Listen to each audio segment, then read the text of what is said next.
এই ছাগলটা 2-3 বছর ধরে কিছুই খায়নি, যার কারণে সে তার মালিকের ঘরের সব মালামালগুলোকে খেতে শুরু করে দেয়। এমনকি সেই মেয়েটার লেহেঙ্গাটাকেও ছিঁড়ে খেয়ে ফেলে, আর এই পুরো পৃথিবীটাকেও খেয়ে ফেলে, এমনকি তার মালিকের লুঙ্গিটাকেও খেয়ে ফেলে।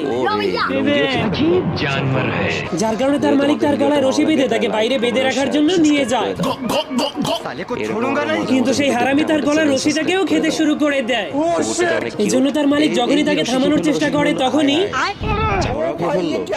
যার কারণে সে অনেক রেগে তাকে একটা লোহার টাওয়ারের সঙ্গে বেঁধে দেয়। কিন্তু যখনই সে ঘরে চলে যেতে শুরু করে তখনই সে পিছনে তাকালেই দেখতে পায় সেই হারামি পুরো টাওয়ারটাকেই খেয়ে ফেলেছে।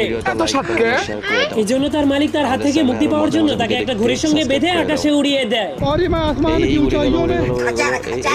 কিন্তু শয়তান ছাগলটা ঘড়ির সুতোগুলোকে খেতে খেতে আবারও ফিরে আসে।